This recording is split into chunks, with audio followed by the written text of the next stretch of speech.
The blood-brain barrier is like, you can think of it as being like a sheath that surrounds the brain that's supposed to selectively let things in that are good for the brain and selectively bar things from coming in that are bad for the brain. It's extremely similar to when you hear people talk about leaky gut syndrome in the intestinal tract. When the intestinal tract becomes porous due to damage from candida or other infections or toxins, and then it starts allowing things to pass through the intestines and enter the bloodstream that shouldn't be allowed to, and then the person reacts adversely.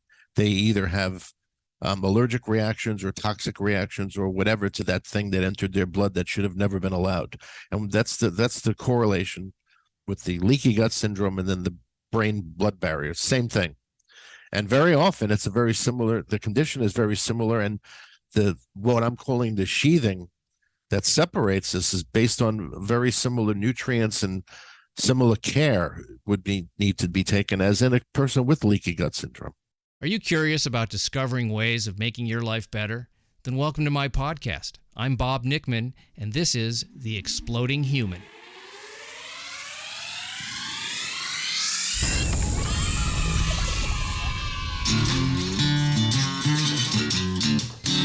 Listen in while I talk with all kinds of people in the fields of personal growth, health and healing, alternative therapies, psychology, spirituality, environment, and the future.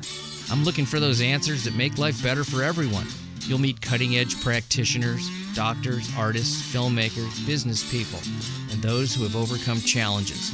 The brave, the curious, anyone who's out there helping us humans to explore, expand, and explode. Hey, welcome to The Exploding Human. My name is Bob Nickman. My guest today is naturopath Michael Biamonte, and we are going to be talking about brain health.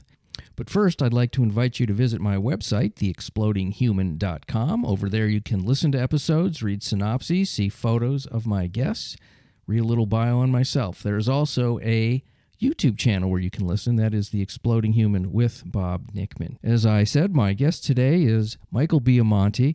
This is his second visit to the show. After our last talk, I was interested in exploring brain health, and that's what we're going to talk about today. All things about the brain, the things that are detrimental to our brain health, and some of the things we can do to upgrade our brain health and keep it optimal. We talk about brain fog and the relationship between gut health and brain health, toxic metals, pschotropic drugs, all kinds of factors that affect our brain health. And he is a font of knowledge, and I just love talking to the guy. So here he is. This is Michael Biamonte. Michael Biamonte is back, ladies and gentlemen. And I am so happy. I enjoyed our first talk. And today I really wanted to talk about brain health and all things about the brain in terms of the approach that a naturopath such as yourself would take, and the things that people can do to improve their memory, improve their consciousness, improve their clarity, and some of the ways that we can get rid of issues that, like, for instance, brain fog. You always hear about brain fog. Let's start with brain fog. I have a lot of people that say to me, I'm just, as I'm getting older, I feel a little foggy, a little bit unclear. What's going on there? So let's divide this talk into two sections. Great. The first section is going to be things you need to remove, or removing detrimental things that affect. And then the second section would be things you would do or take that improve. So we have the minus and the plus. Okay. So first, on the minus side, brain fog very often is caused by candida, which we talked about the first time. And candida is a fungus which lives in your intestines. It overgrows there due to taking antibiotics and other drugs. And it releases different toxins into your body. And some of these toxins are responsible for brain fog and poor memory because they interfere with nerve transmission. They essentially interfere with acetylcholine and a lot of the neurotransmitters which help your nervous system work correctly. Now, also, along with candida, the other issues that we have that also are detrimental are toxic metals and toxic chemicals. Toxic metals and toxic chemicals also interfere with brain function and would talking about them very generally right now because it is a general subject. We'd have to specifically go into exact elements in order to differentiate. But like just to throw it out there, lead toxicity. If someone was to go online, read about the effects of lead toxicity, mercury toxicity, copper toxicity, all of these elements, aluminum, of course, which has been linked to Alzheimer's.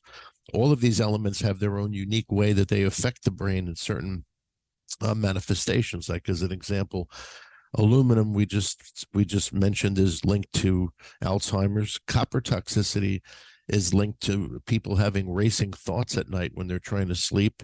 Each you look at or a toxic chemical is reported to have its own unique effect. Manganese toxicity is very interesting because in manganese toxicity, people will have uncontrollable laughter.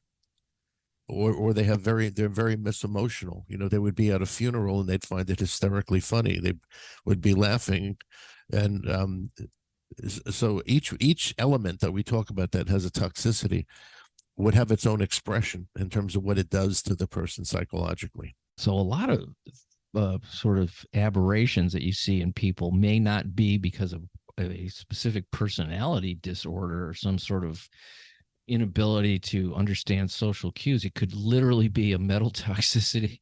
Laughing at a funeral is so bizarre. I just can't even that's what happens to people who are manganese toxic. But you're 100% correct, and a lot of it is also drug related. Prescription drugs and recreational quote unquote drugs also have these detrimental effects on people's psychology. I mean, this is kind of obvious. I mean, people should know this by now.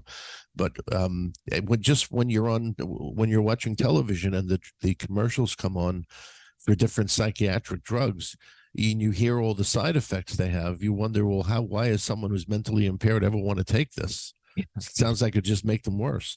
So these are the things people can look at on the negative side. There's things like candida, and beyond candida, there are lots of different infections which can cause effects on the brain and the memory. Different parasitic infections cause a lot of anxiety in people because parasites release lots of ammonia into the body, and the effects of excess ammonia in the body are to feel very stressed, a lot of anxiety, a lot of tension. And what's really interesting about some of these things is the sort of domino effect that they have. Like one of the reasons why ammonia. So let's just take this back a second. A person goes to a sushi bar. They acquire all these parasites from eating the raw fish. Now the parasites are in their body. The parasites are releasing all this ammonia. The ammonia causes a depletion or a loss of magnesium. It causes them to become magnesium deficiency. So now if you look up the symptoms of a magnesium deficiency, you find out the person has a lot of anxiety, a lot of difficulty staying asleep. They'll tend to wake up frequently. They feel very stressed. They have muscle tics, twitches, tremors, all these things. So this is all from going back here, eating at this sushi bar. Now they have a magnesium deficiency. That's really interesting you would say that. I have a friend who eats a lot of sushi and he has trouble sleeping and he can't figure it out. And I wonder if that may be the case. Ask your friend if he gets rectal itching in the middle of the night. And if he does, that's dead on that he has a parasitic infection from eating the sushi. I'll ask him, but that's not going to be an easy thing. I'm kidding, but I will ask him that. Yeah, I laughed inappropriately. I might have a manganese. High manganese, yeah, maybe. So you get the drift, though. I mean, there are these things. There are these things categorically we can look at, like infections. There are a lot of different infections besides candida, besides parasites too, that could affect people, their behavior. So we have infections, and then we have toxicity, and we have drugs. And what about calcium buildup? Is that a thing? Yeah, it is. It's a common thing. In fact, I would say probably 60 to 70% of the U.S. population can tend towards calcium buildup. What calcium buildup ranges from a person just merely not utilizing calcium well and having some calcium build up in their soft tissues and their circulatory system. If it gets really bad, it can eventually lead to atherosclerosis, where you develop clogged arteries. That starts with calcium. And I want to go through that from the beginning in a minute or two. But it can go to the point of something that we call a calcium shell, which is where the person's calcium is incredibly high in their tissues due to biounavailability. So these people have a lot of calcium in their body, but the calcium's not going to their bone. It's not being used correctly. Instead, it just gets deposited in their muscle tissue and glandular and organ tissue, and unfortunately in their circulatory system. And this is what leads to arterial sclerosis. Now, how this begins is first with inflammation. The person develops inflammation for whatever reason. The inflammation, when it's in the circulatory system, causes damage to the blood vessels. The blood vessels get tiny tears or ruptures or breaks, and the body produces fibrogen, which is a sticky protein, to try to repair that. Just like when you cut your finger or you have a cut and you notice this like sort of webby mesh material starting to form as you're healing. That's fibrogen, which is starting to heal the area. Well, when you have fibrogen as a sticky protein, when calcium comes by those areas, the calcium gets stuck to the fibrogen. And then when cholesterol comes by, the cholesterol gets stuck to the calcium. That's the anatomy, essentially, of an atherosclerotic plaque. It doesn't begin with cholesterol. To blame cholesterol as the cause of arterial sclerosis or blocked arteries is like blaming the gravedigger for your death. It didn't start there. It started with inflammation or free radical damage to your arteries that started the chain of things that occurred, the domino effect. That sounds like an artificial problem created to sell statin drugs is what it sounds like to me. I'd have to agree with you. Yeah. Okay. And what about, somebody was telling me that the buildup of calcium in the pineal gland makes for brain fog and a certain level of, a lack of clarity. Yeah, well, the pineal is an interesting gland because we know from an anatomical standpoint, from a Western standpoint, we know the pineal gland as the gland that produces melatonin. The pineal gland throughout history has been attributed to having spiritual and mental powers. So it's very interesting when you start looking at some of the studies involving the pineal gland. But absolutely, if the pineal gland becomes calcified, which it can, there is a brain fog that occurs because there's a lack of communication between the pineal and then the brain. It's fascinating the more you study it. But calcification anywhere. Now, going back to somewhat your original question, what can you do along the line of improving these things? Blood flow to the brain, not just the pineal gland, but blood flow in general is really important. And one of the problems that a lot of people have who have mental deficiency is lack of blood flow to the brain. It could be in the circle of Willis, which are the little blood vessels more in the back of the head that are some of the main ones that bring blood into the brain, but it could be anywhere along the line.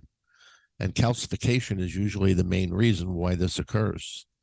Sometimes some people can be born with smaller, more narrow blood vessels. Some people have low nitric oxide levels. Nitric oxide is what essentially opens up the blood vessels. It's sort of like a dilator to the blood vessels. So this is another thing somebody wants to look at who has an impaired function.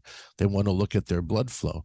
And you can have a simple scan done of your brain to look at those blood vessels and see how well they're doing, if they're abnormally small, if they're abnormally closed, if they're calcified or whatever. And then once you find that out, you can take the appropriate actions. A big health product nowadays, especially among bodybuilders, is nitric oxide supplements. So your body makes nitric oxide essentially out of amino acids like arginine, ornithine, and citrulline. They convert to nitric oxide, and then nitric oxide opens up the blood vessels, just like Viagra opens up the blood vessels in the pelvic area for men to have better erections. Those amino acids convert to nitric oxide, then that nitric oxide opens up your circulation generally. We're complicated creatures, but we're also able to mitigate some of this stuff with proper diet and other things, which we're going to talk about too. What so do you think a lot of the issues people have, particularly with mental health, are diet related? It seems like I don't know what the percentage is, but it's way too much compared to what people know. When you look at women, for instance, who have depression, postpartum depression, who have PMS, their problems are hormonal, and their problems are easily resolved by balancing their hormones, not by giving them psychotropic drugs, which have so many bad side effects and never get to correct the cause. And that's my beef with psychotropic drugs. Besides the fact that they have so many side effects and they're dangerous, is they don't ever treat the cause. And what's interesting, and this has been documented time after time, and people have written article after article about this. If you look, and we just unfortunately had this horrible shooting in Nashville, in the schools. If you go and you examine the life of these shooters, these people who go on these wild shooting sprees, whether it's in the mall or at the school or whatever, you always find that they're on psychotropic drugs. And when you're on these drugs, the drugs have crazy side effects. When people try to withdraw from these drugs for whatever reason, if they're trying to withdraw or if they're misusing them or whatever, they have horrible side effects. But you always find that these people involved in these mass shootings are on these drugs. And often they're on those drugs and then other street drugs at the same time. So that's just my editorial. But yeah, well, that does not surprise me. I've seen a couple of documentaries on that very topic that they really went into depth about, specific people, and it was rampant that there were other issues besides the person's nuts for a reason, right. And they may have other inherent physical imbalances. They could have blood sugar problems. Hypoglycemia was popular back in the 70s and 80s as far as it's being understood, and people with wild mood swings are known to be hypoglycemic. So you have hypoglycemia, you have hormone imbalances, you have all the effects toxic metals could play on people, you see. So there's a lot of possible underlying reasons physically why this could be going on in somebody. So to slap them on a psychotropic drug, which, to me, the funny thing about these drugs is that there has never been any proof at all whatsoever that these drugs handle or correct any chemical imbalance. It doesn't exist in the literature. If you do literature searches, you're going to find it does not exist. I've done it, and it doesn't exist. The doctors who prescribe these drugs, they themselves don't really know how the drugs work. And when they start prescribing them in tandem and in combination, it's a total experiment. Everybody who they do this to is an individual experiment. No one knows how those drugs work exactly, and there's no proof that they ever really correct any cause, because they're not addressing any of the physical things that we've talked about, which you can easily test for and find. You can find out if someone has a hormone imbalance by testing their hormones. You can find out if they have toxic metal problems that are affecting their brain by doing a hair mineral test or by doing a urine test, which is looking for these metals being excreted in their urine or even in their stool. There's a stool toxic metal test that somebody can do. So there are the means to find out what the underlying physical reasons could be. It seemed to me that a wise thing to do, and I don't know why it's not done. Well, I could probably figure out why it's not done, but it's when people go in for an annual physical, that's a routine thing. Insurance companies pay for it, but they don't put in that type of testing.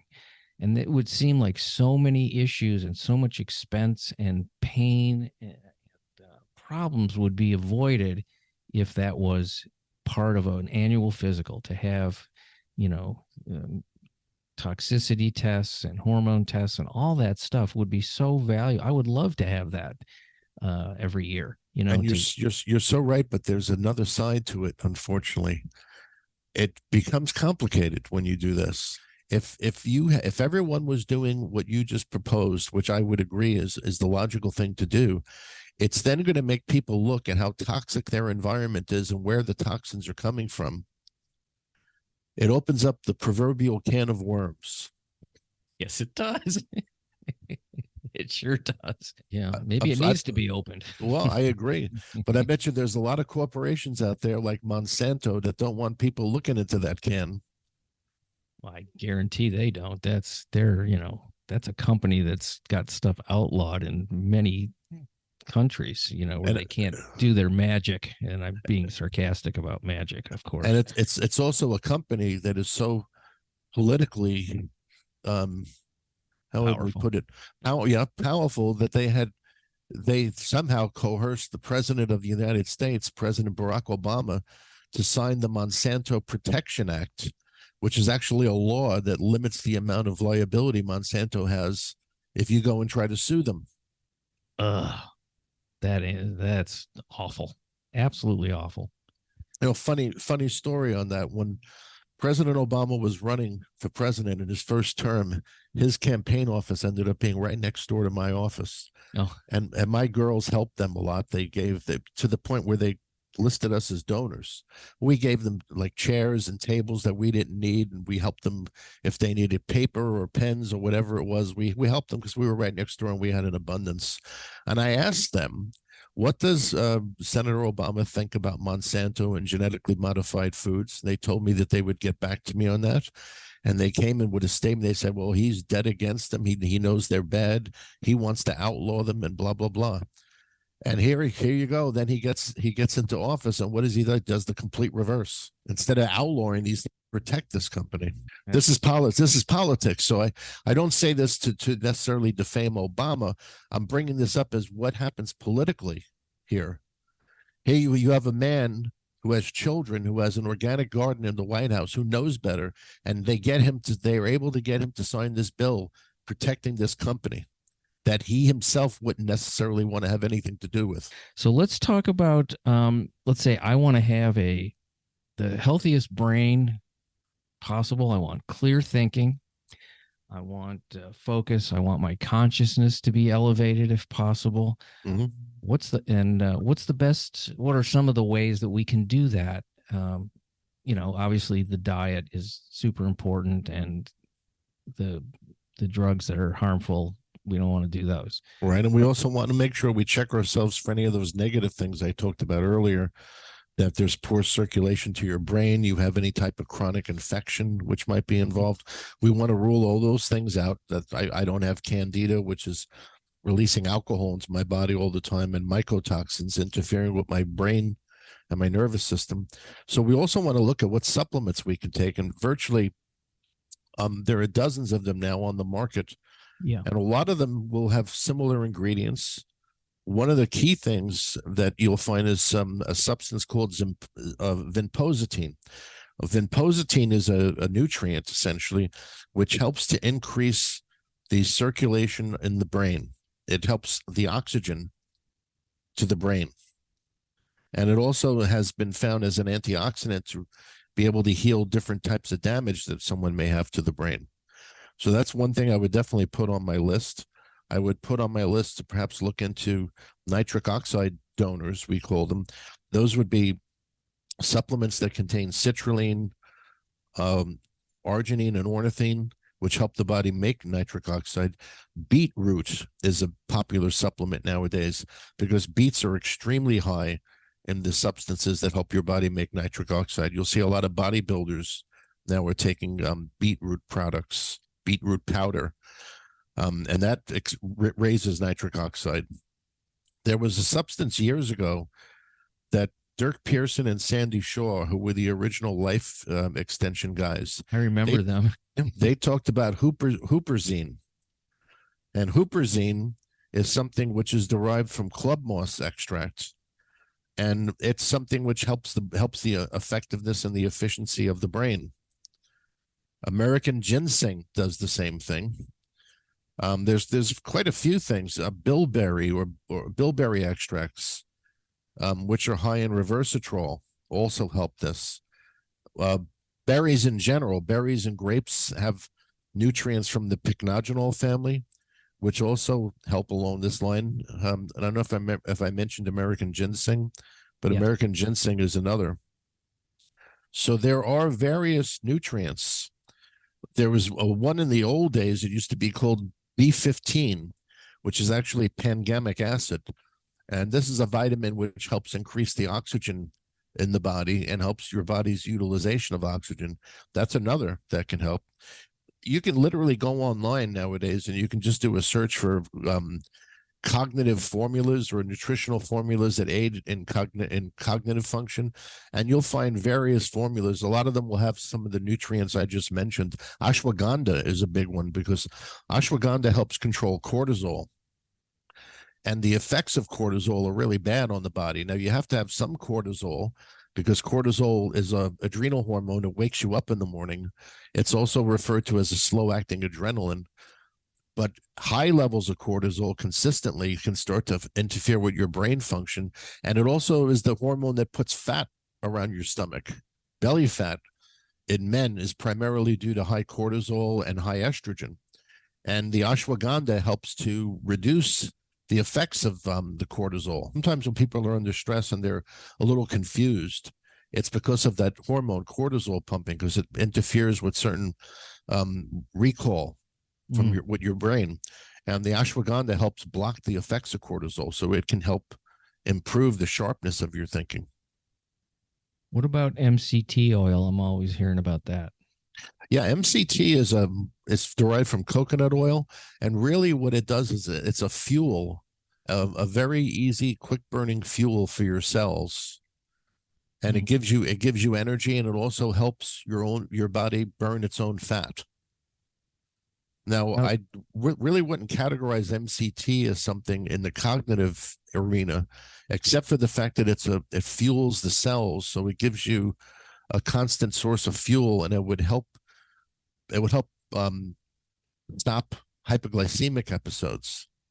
Oh, there's also some evidence that if you take things like ribose, which is a sugar, and MCT, which is a fat form of energy, that it might help with certain seizures, because it's fueling the cells, so the cells don't run out of fuel and then go into like a convulsion. That's a theory that's out there. I don't know if there's enough studies done on either things to say it definitely helps with the seizures, but I know that people are looking into that now.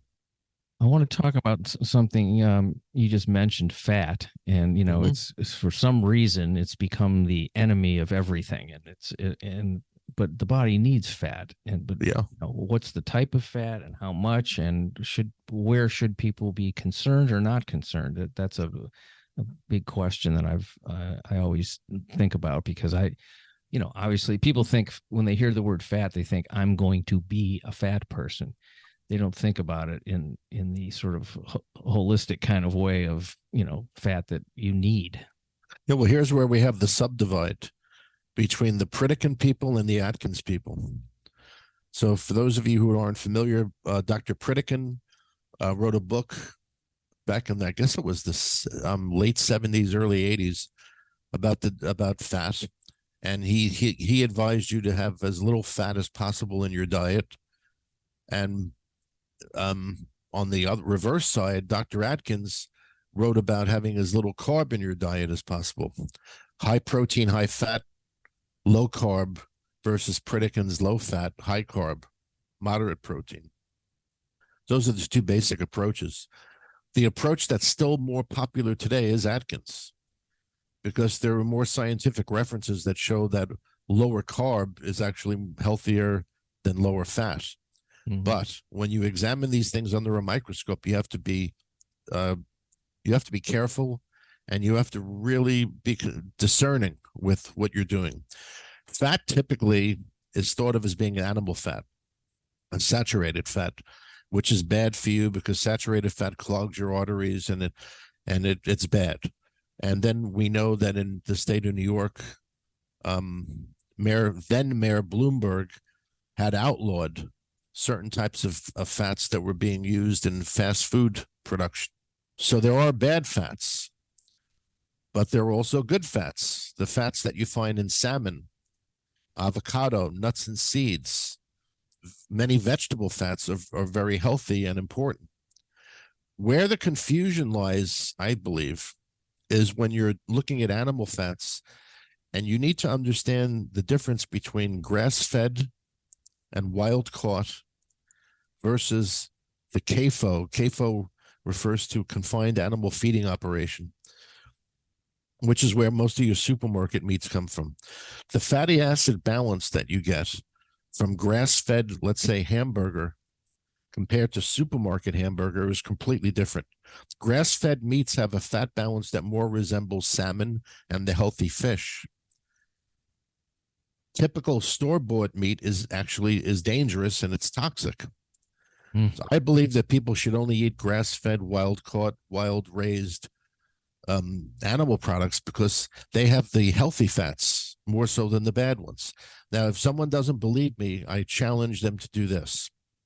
Go to your supermarket, buy grass-fed chopped meat, then also buy your typical standard chopped meat that you would use for a hamburger. Get 2 skillets, cook both of these in a skillet. Then when you're finished cooking them, I want you to observe which one cleans easier. You're going to find that the skillet you cook your standard store-bought hamburger in is somewhat difficult to clean. There's a lot of fat that's stuck there. Oh. And the one that you have that you cook the grass-fed beef in is going to clean as easy as you wouldn't believe. It's just going to, all the fat's going to slide right off. Now, why is that? The fats that you're getting from grass-fed meat are high density. They don't clog up your arteries because just like the oil in your car, they're a higher density fat, which is a better fat. Store-bought meat or low density, they clog up your arteries and they make your pans and your cooking appliances harder to clean. Well, there's a visible way you can actually see it for yourself. And obviously that's going on inside your body too. So, yes. Yeah, it's kind of scary. Have you had any experience with people having brain scans, and what was that like to take a look at those things, and what can we learn? I know that's somewhat become a little bit more normalized in the society to do that. There's this guy, Dr. Amen, that's very popular. He's, I know he sells a lot of products too, but he's got clinics here in Los Angeles all over the place to do, brain scans. Yeah, the simple thing you look at on a brain scan is for degeneration that's well past or advanced the person's age. So if you have a 30-year-old and his brain scan looks like it has degeneration that's comparable to someone who's much older than he is, the first thing you want to look at for that patient is getting him on nitric oxide donors.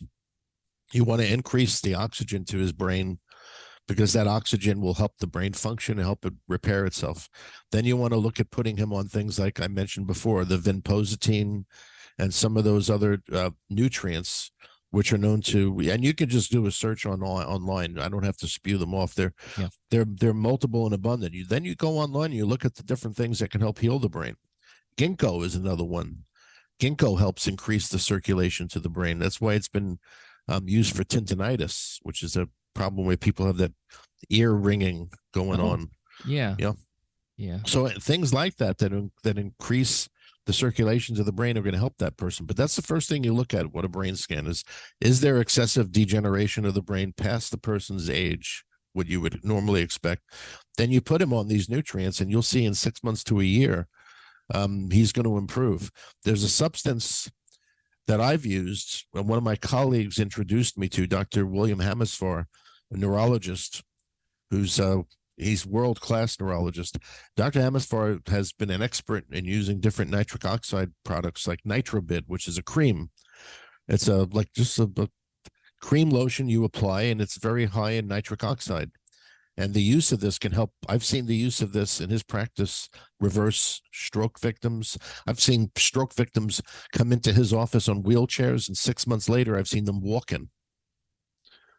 Wow. So substances like Nitrobid, which are by prescription, they can perform miracles. So it's to increase blood flow to areas that are damaged. Yeah, particularly the brain. He had one patient who actually did it using Viagra.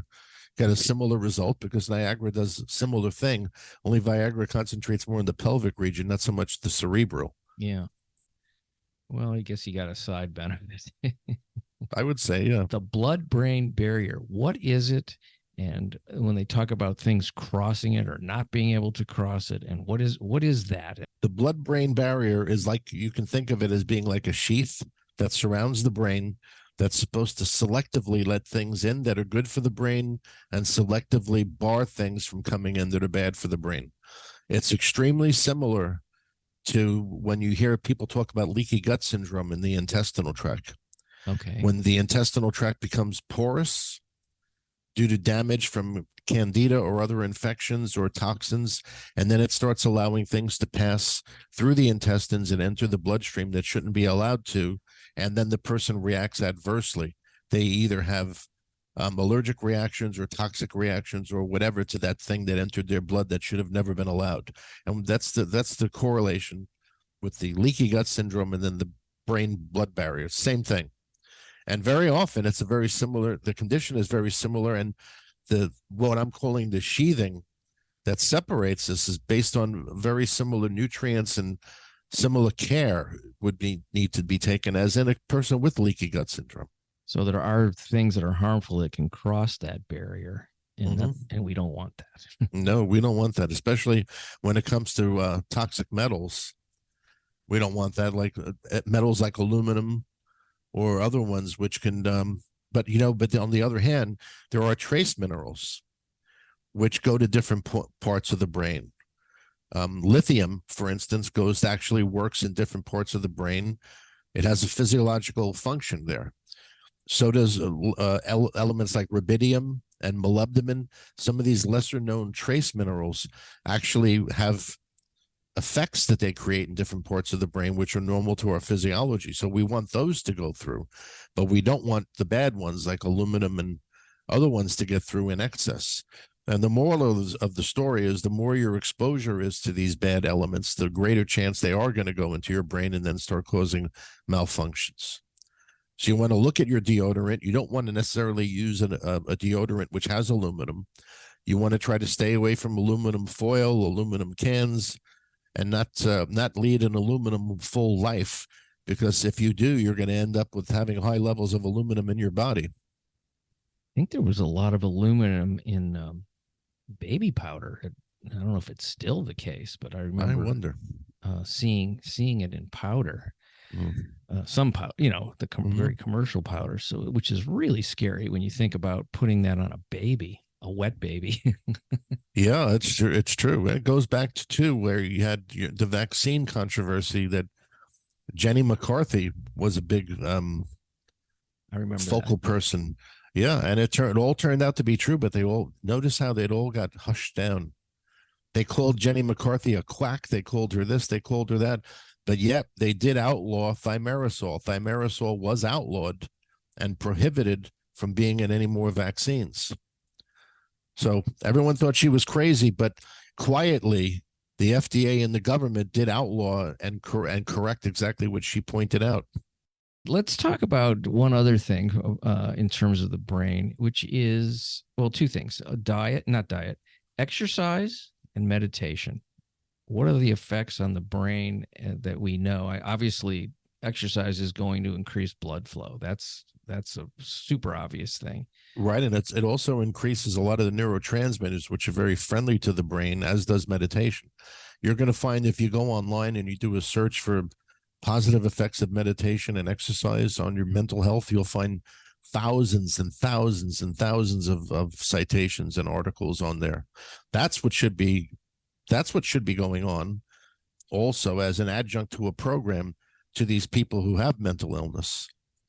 In fact, I believe there was a study that showed that exercise was more effective on handling depression and mental illness than were the drugs, the prescription drugs. I read that recently. That would not surprise me. I know how much better I feel when, even if I just take a 10-minute walk. Mm-hmm. That's bare minimum. Automatically feel better. Automatically.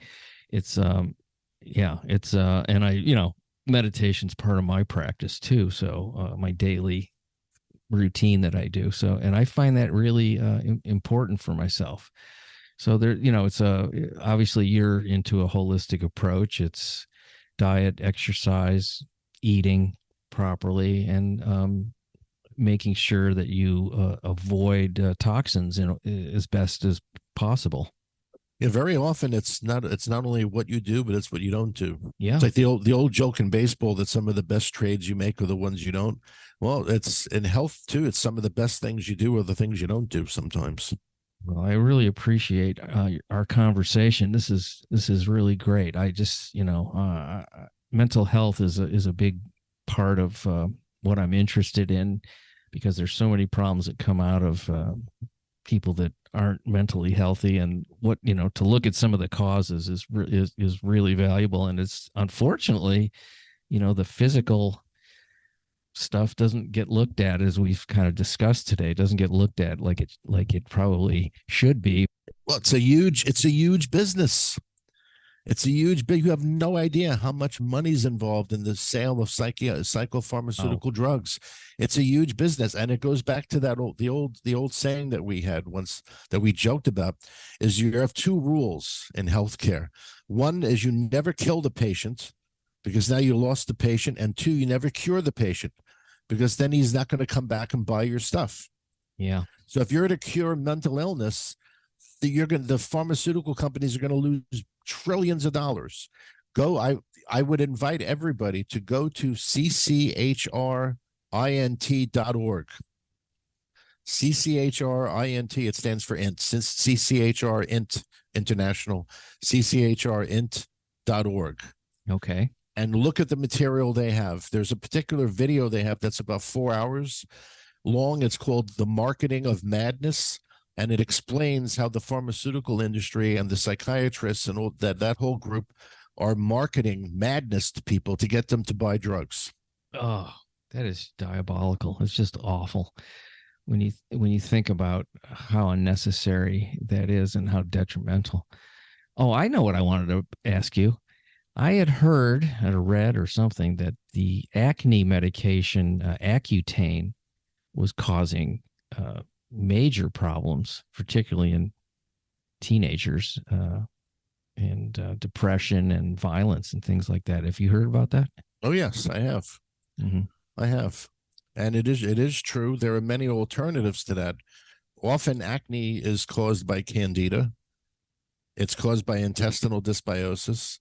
Accutane is like a sort of altered form of vitamin A. Vitamin A for years has been known to treat acne in people, and it improves the acne, but the real cause of the acne is coming normally from the intestinal tract, from imbalances with the friendly bacteria, and then hormone changes that occur.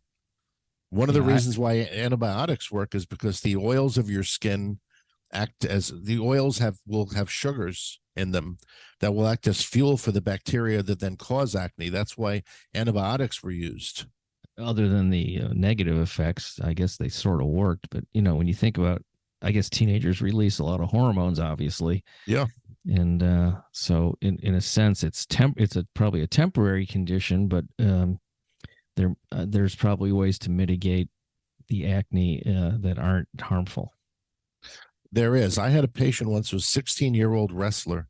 The boy, he looked like a little bull. He was strong as a bull. He was covered with acne all over his face, his stomach, his back. We Oh, tested him. We found out his zinc was low, his vitamin A was low. We put him on these supplements to increase his vitamin A, increase his zinc, and his acne cleared up in about 3 months. I love to hear that.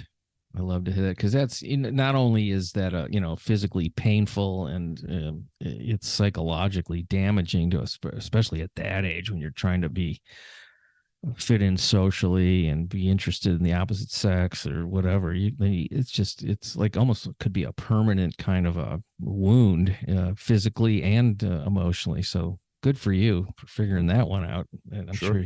I'm sure he's eternally grateful. That little wrestler fella. Yeah, I'm sure he is. He learned a lesson. He learned in the course of his treatment over a period of a year. He went off. He went off his diet, and he saw the acne come back with a vengeance. Then he went back on his low sugar diet. Saw the acne starting to go away. He knew when he took his diet and took his supplements, the acne was going away, and he knew when he stopped, it came back and got worse. So Wow. he learned an important lesson. So those trips to McDonald's with his friends did not pay off. No, and it's a good point you bring that up, because these hydrogenated fats, the fats that are in fast foods, as I was saying earlier, that Mayor Bloomberg of New York got so passionate about it that he actually passed some kind of legislation making it illegal for some of these fats to exist. And they're horrible. I mean, they are just terrible. I remember the one time I was up late at night. I went past the McDonald's and I saw this truck come, and this truck connected a hose to a sprocket outside. And I said, what the hell is all this about? And I got out of the car. I went and asked the guy. I said, what is this you're doing here? Is this a sewage thing? And he says, no, what we're doing, we're draining the oil that they use for deep frying. It goes through our machine here in the truck. It filters it, it cleans it, it perfumes it, and then it goes right back in. Oh my God. It goes and I back later in? I later found out, and when I was in school, that this was true. This is what the fast food restaurants have, these services that come that basically recycle the oil that they use. Oh, I just assumed they threw it out after they used it. No. Oh, that's disgusting. That is so disgusting. Oh. I was eating a lot of McDonald's in my early 20s, late teens, early 20s, and this is embarrassing, but I got cellulite on my stomach. I had it. I had cellulite. I was like 22. Did you ever see the movie Supersize It? Yes. It's incredible. It's worth seeing for anybody that hasn't seen it. It's absolutely phenomenal that what he did. I can't believe he did that to himself, but it's an eye opener. That's for sure. He proved a point. He sure did. Yeah. Well, that being said, I want to thank you again for another great talk. Such valuable information, so valuable. And thank you for your dedication to health and all the things that you do for people. It's really admirable. I appreciate it. It's my pleasure. I actually enjoy it. And whenever you want me to come back, we'll talk some more. I'd be more than happy to. Okay. And let's just tell the folks once again how to get a hold of you, because I know you do virtual appointments, which is fantastic. You don't have to go anywhere except your own house to talk to Michael Biomonte. Yeah, on their computer. So you can go to my website, www.health-truth.com, or you can visit my other two sites, which are the New York City Candida Doctor and the New York City Thyroid Doctor. There you go. It's fantastic. You have a fantastic day, and enjoy Florida. Thank you, sir. I will. Much appreciation for you folks listening to The Exploding Human. The website is theexplodinghuman.com. There's a YouTube channel where you can listen, The Exploding Human with Bob Nickman. Big thanks to Michael Biamonte for being on the show for the second time. I'm going to have him back again. And I hope you folks have a fantastic day. Thanks.